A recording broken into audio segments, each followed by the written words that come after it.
Today we have a real challenge ahead of us. It's supposed to be a big storm coming through this afternoon, but I have some work I want to do outside, and I want to try to get it done before the storm gets here. It's the challenge we always have in our shop for two reasons. We don't have a spray booth, we don't have a lot of area to work in, and we don't have a lot of time. So everything is predicated on being as efficient as possible, and some of the things I've learned to do that I'm trying to pass on in my videos. So the plan is always, first thing in the morning, check the weather. Rain is supposed to be coming in here at lunchtime, big rain in fact. So I don't want to plan a ride, and the riding in the rain can be annoying to me for one reason. It takes me just as long to clean the bike because I don't let the bikes ever sit with dirt on them. So I'm just a fanatic about that. So I don't want to, if I can avoid it, get the bike all dirty. I'd rather spend that time, in fact like we have today. I have some shop projects that are going to be real productive if I can get some of the work done outside, and in the second half of the day I can spend inside, down in the cellar. Now up to this point the project's really been moving along every day. I've been able to post video almost every day. I've been able to get a few rides in. I've been able to take care of personal business that I had to take care of. But we're getting to the point in this job where it's really getting to be fun. This is the point at which, to me, the fun factor of doing a restoration, because you start to see progress every day. Now, as an example of one of the things I always try to save is, I always try to save and keep on my work list the projects that weather's not important. I can do them inside the garage, like I'm going to spend the better part of a day soon doing a detailing of all of the parts. When I pull the gas tank off the engine, I've degreased it some. You can see all the junk that's come off it. But while I have it apart, it'll be so nice to get it right up to like a brand new motorcycle. And with 32,000 miles on this bike, it's a 91. It's just, to me, it's just fun having a bike like this. It's very powerful. It handles good enough that you can really have fun with it. And I don't have a lot of money invested. So I can be, when we've done track days with it, I haven't had to be worried about if I put a scratch in it. I look back on the Windy channel, Windy Space U, and I look at all the videos of restoring this bike. This took a whole winter to restore, and this bike is just so much fun to ride. And it's nice you have a bike that you have very little money tied up in, and you can customize it to suit your needs, your wants, your desires, your body style, your shape, riding skill. And yet I'll have this bike forever, because to me this is a priceless, this is part of my life. This actually is a part of my life. The restoration, the paint work, the actual buying of the bike, and all the friends that have taken part in the rides we've gone on with this bike. It's just been a load of fun. But every one of them has. But it's time to go to work. And I see some dark clouds are already rolling in, so I'm going to make haste, and maybe I'll win today, maybe I won't, I don't know. This is pretty funny. As late as it is in the year, we still have some flowers. I think I'll cut one for Karen and put it on the breakfast table. So there's a little surprise for my bride before she comes down. Start the day off with a rose from her garden, and we're going to work. So now, as we try to do every morning, I try to evaluate the weather, figure out, and I probably have an hour or two outside. I want to do some of the work outside. You know, that's why I like to have a parts bench or projects bench, whatever you want to call it, so I can kind of look and say, well, what? Yeah, there's something I have to do on that part. Now, as an example, this triangle-shaped part, I need to strip the paint off. I can probably do that easiest with paint remover. These bigger parts, I probably can sand the paint off easier to a lot of flat surfaces. You can see on these parts they need extensive repair. The paint's cracked, it's broken, because this bike's been crashed, don't forget. And there's chips and things here that have to be dealt with. A lot of paint has to be removed. We'll save the stickers. These stickers came from CAFARO. I'll hang them up on a wall if I can heat gun them off. The white we did the other day, it dried beautifully. See, I like to in the morning just evaluate. Probably not going to use this windshield, but I'll have it as a spare just in case. And I just like to evaluate how can I use this day efficiently? How can I sequence the day to my advantage? So I thought what I'd do is I look at, and yesterday we used that degreasing agent and some acetone here to loosen this up. I can see there's big globs of JB Weld in places. And I look at each part individually. This part has to be removed. This is where it's rubbing on something. I need to take all the bolts and rubber grommets away. But the first thing, the first part of this whole job is going to be to get out some really, maybe even a power sander. And wherever it is, a reinforcement. You can see the reinforcement is ready to crack right there. Up here, there's spots where it's rubbing on things. And get all of the material off of here so that I can do the reinforcements. And I'll hopefully be able to reinforce everything here with carbon fiber so it'll be better than new when I'm done.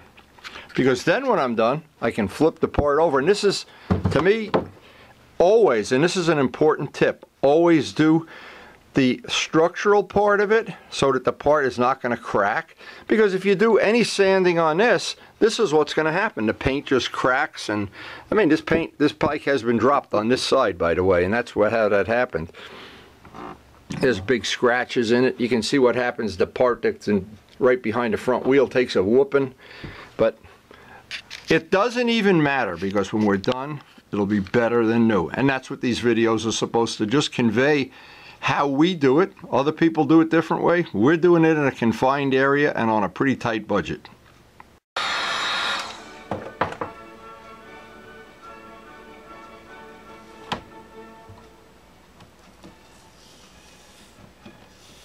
Of course, anytime you want to remove any stickers, even the traditional motorcycle stickers, these happen to be real Ferrari stickers that came from John CAFARO, of course, and I will save them.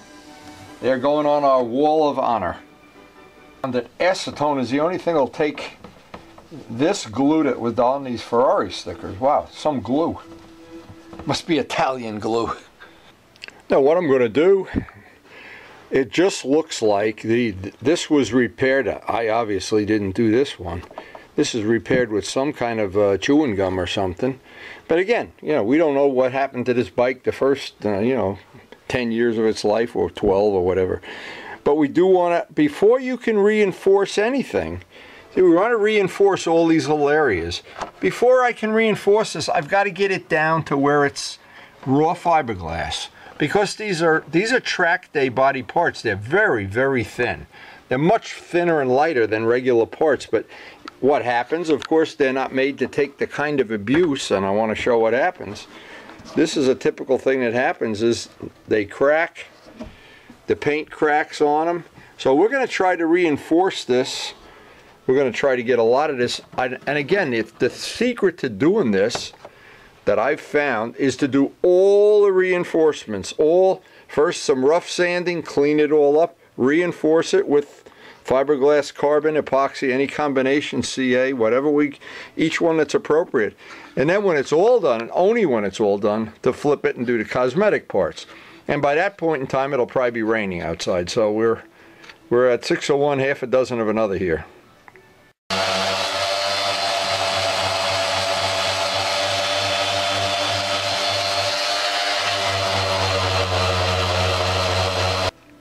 Okay, with that area all rough sanded, we're ready to start making some little repairs to this. First step on this, and it won't make any difference how we reinforce the back if the front still has a crack. So what we have to do is, and since this part has cracked more than once, I can tell it's vulnerable to a lot of vibration. I'm spreading the crack out, and with thin CA, this is thin, let some of it work its way down in there. Doesn't matter because we're going to sand this all flat anyway. So that reinforces the crack. Now, and of course we've got cracks all over this from a rough service life. So now I want to flip it over and I want to reinforce the back with a piece of fiberglass or carbon fiber. It doesn't really matter in this case. This is just going to be a reinforcement part. There'll be no real stress here. So the next step on this now is just, because we've had grease and acetone and sandpaper and everything, the thin CA will get in, and any little cracked area, you just let that sit.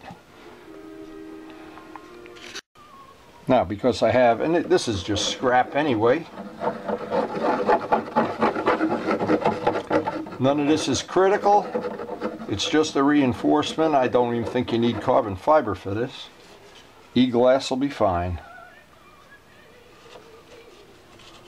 Now, you got to make sure you don't let your hands stop in any direction. As I've shown several people here in the shop, CA is wonderful stuff, but it really, if you're not used to using it, you can glue your hand to the part. Now, the thick takes a little longer to dry, so I'm just going to let this dry out. And at the very end, when this starts kicking off, all these little hairs will be razor blades. Now, once that's dry, I can trim this off with a scissor and block sand out the edges. Get rid of that piece, and that piece will be pretty well reinforced.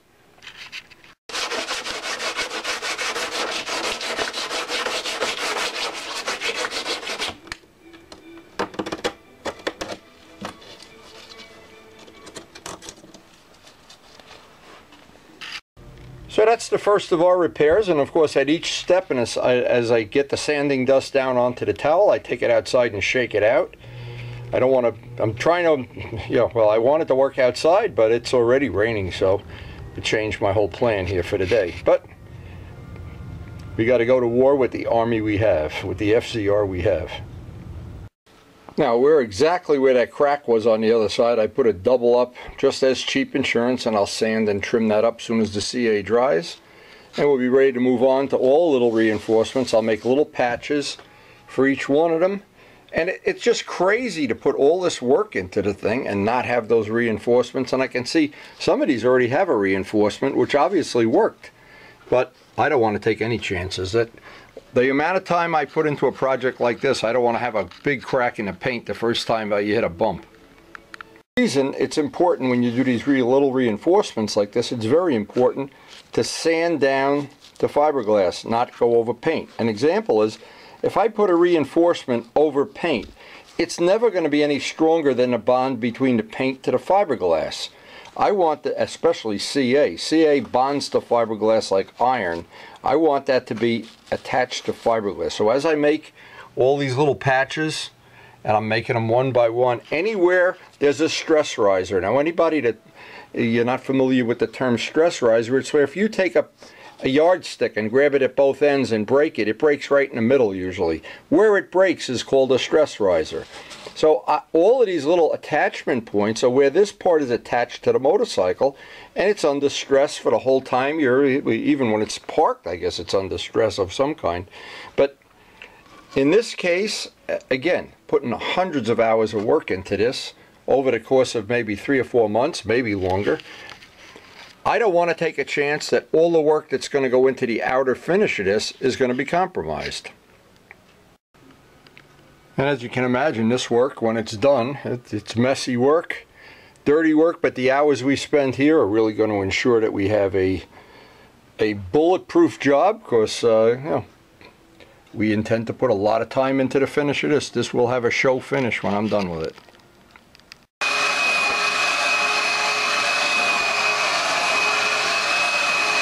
And now we're all cleaned up. We have all our internal little reinforcements on here. One more step to go. And what I'm doing, I'm looking for any place that the paint's spider webbed, and this probably is a place it's telling me I could use a little reinforcement there. I could also use a little reinforcement here. So I've got two places. From looking at the paint, it's telling me that the stress riser was here, and I know this is where the radiator is, so I'm going to put a piece, get something to reinforce in there. But it's just telling me the places where, no, the radiator's up here, that's the back, but there is a spot in the front too. So looking at the paint is telling you clues as to where this could use some reinforcement, right around here. So not only did we do the back, now I'll reinforce some extra pieces there. Now, by marking those areas with a Sharpie marker, it's just going to make it cutting the patterns and doing the final fitting of these parts. But all of these reinforcements, it seems like it's a lot of work. But you know what? If you buy factory parts, these parts are hundreds of dollars, and the material I'm using to restore this part, probably a lot less, maybe $10. but and maybe a day per panel, but at the end I've got something that's better than new. It's lighter and it's reinforced in such a way that it should never crack again. And again, we never did this the first time around because we were making this a track bike. I never thought this would be such a fun bike to ride on the street. Every one of these little reinforcements takes time. It's eating up the better part of a day, but I'll sleep better tonight knowing we have these in place.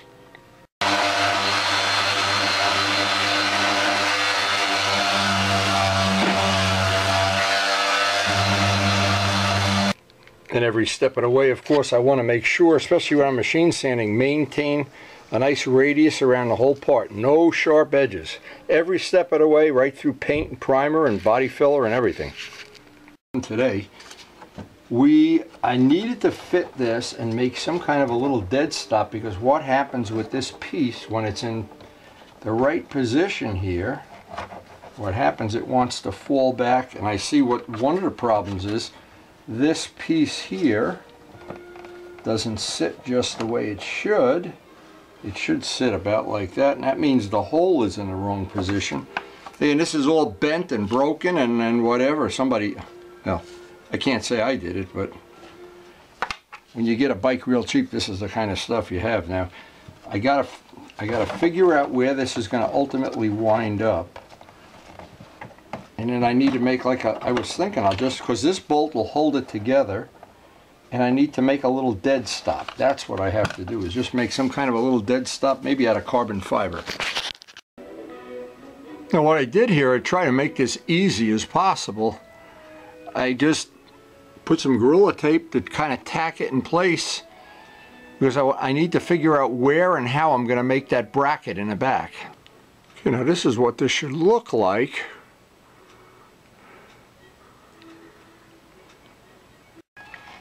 So if I just make two supports, and I do have some material I can use, the whole objective here is to keep that nose piece from falling backward. What it probably is if you have stock body work from Yamaha, it probably has a piece or a bracket or something in here. We don't really need that right now. We just need a piece in here to keep this from sliding backward. So what I did, I made a little piece of 64th plywood as a pattern, and this is just really a dead stop, so I think this will be fine. And then I can fiberglass it in and obviously reinforce it from the bottom with some JB Weld or whatever. Yeah, I think that'll be fine. I'll just replicate this piece out of a stronger material. I'll see what I have in scraps.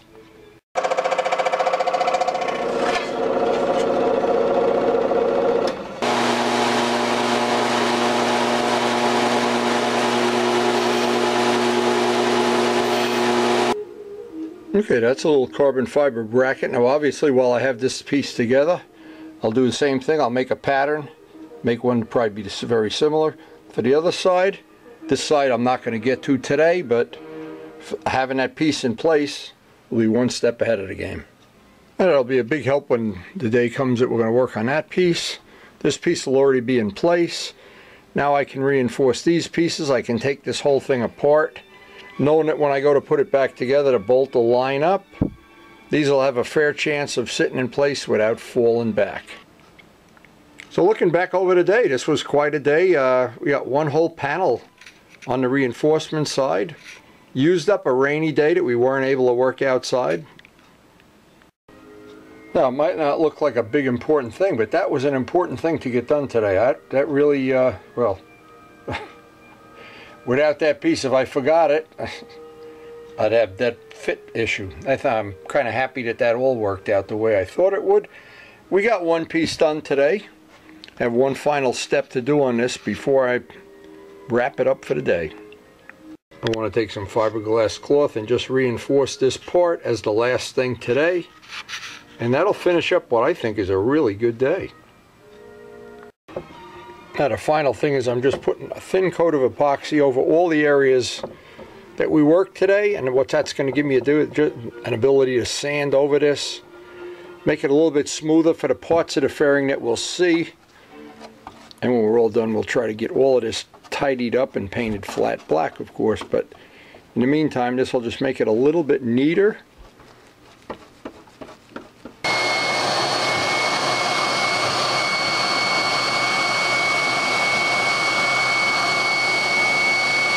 This was a really long day, but I really feel like we passed another watershed getting this one part reinforced. Of course we got to do the other one at some future time, but boy, that's a good feeling. Anytime I get this much accomplished, I always feel like anytime I can save one of these old motorcycles from the scrap heap. So this has been quite an adventure getting this part up to this level. It's not even halfway there. But I just think, hey, we've saved another motorcycle part that probably a lot of people would have thrown this away. But I guarantee you one thing.